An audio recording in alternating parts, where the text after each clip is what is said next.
Hey everyone.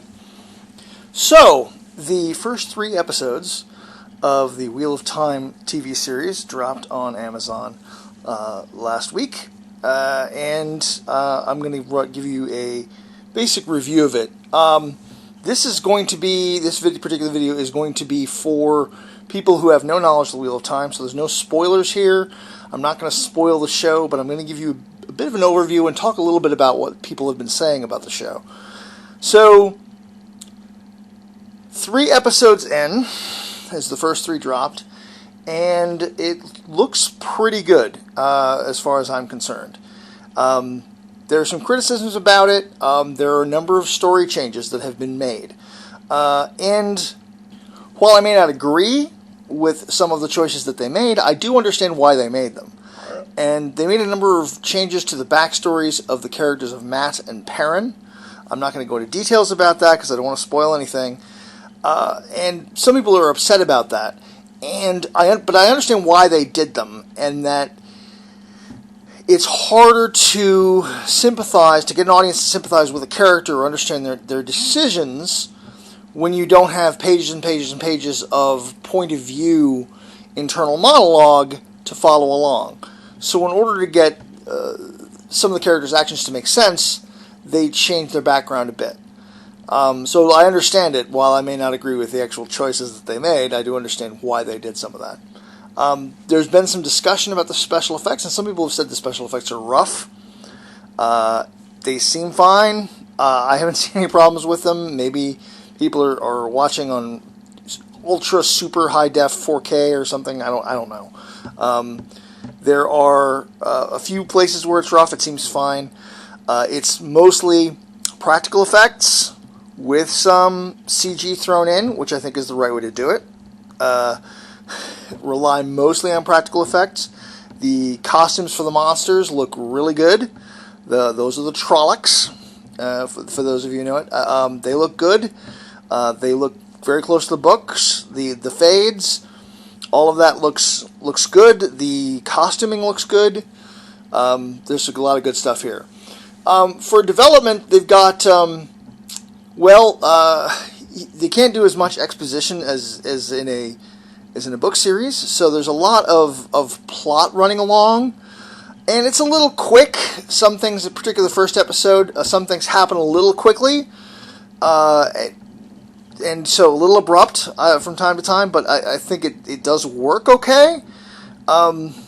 There's lots of plot running along with exposition thrown in. Bits of exposition are thrown in as you go, because this world is massive. It's 14 books, and the books are huge. It's a massive series, so they have to cut out a lot, and they have to try to give you exposition piecemeal. So little bits and pieces have come through. More exposition, more backstory have gone through in small scenes and small meaningful scenes that they've put in, with Moiraine in episode 2, Tom's explanations in episode 3. They're building that up slowly. One other thing that I love about the series, and if you've watched my videos where I go through the reread of the books, there's a lot of foreshadowing in the series. There's lots of passages that don't seem to make a lot of sense, or they seem to be just throwaway lines and just little bits here and there. And when you go back through the series again, you're like, oh my gosh, that was connected to something happening later. Oh my gosh, this was foreshadowing here. It just wasn't obvious. They're doing the same thing. And it'll be one of those times when, if you go back and watch the series again after reading the books or after the show is over, you'll be like, oh, I know what that is. They're doing it again. And some things I didn't pick up on until the second or third viewing of the episodes. Yes, I've watched them 3 times. And they're very subtle. And you won't necessarily notice why the camera shifts to that person at the moment while they're having that line. Why? I mean, they showed everybody else, but they shifted to a specific person when a specific line is being spoken that connects to something that's going to happen to them later. So I appreciate that. It's subtle. And it's something that I think people who are new to the show, new to the series, are not going to pick up right away. But I think on repeated viewings, you will see what I'm talking about.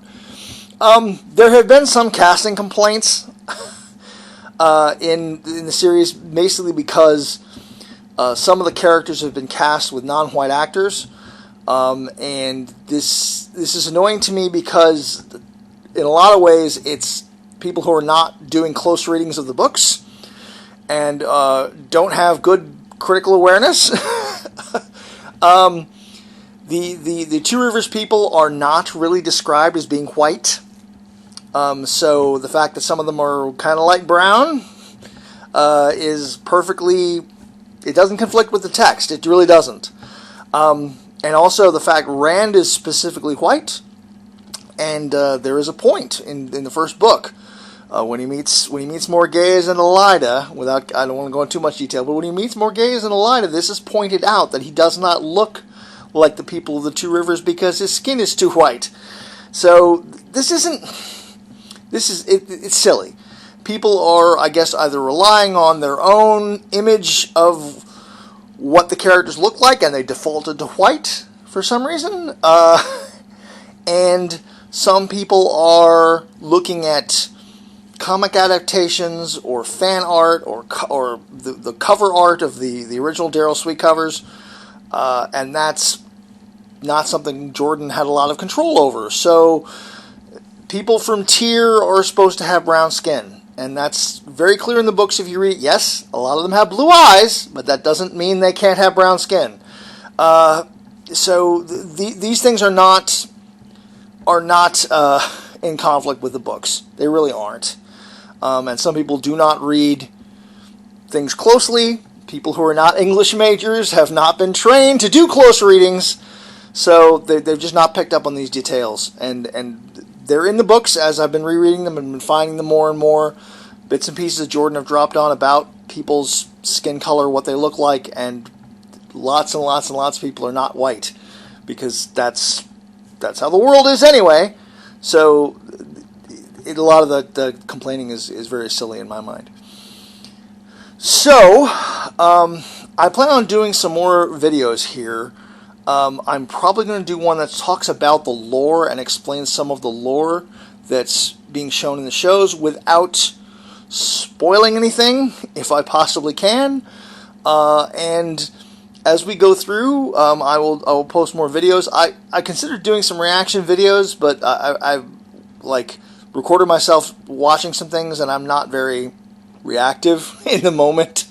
It takes me a while to think about things before I decide what I want to say about them. So reaction videos don't work for me, I don't think. But I'll try to have some things out a little quicker. And I definitely want to do some videos explaining some of the Wheel of Time lore. So please like this video. Please share and subscribe. I would really appreciate it very much. And let me know down in the comments below what you think, or if you have any suggestions about future Wheel of Time videos, and I'll get to that. So thank you so much for watching.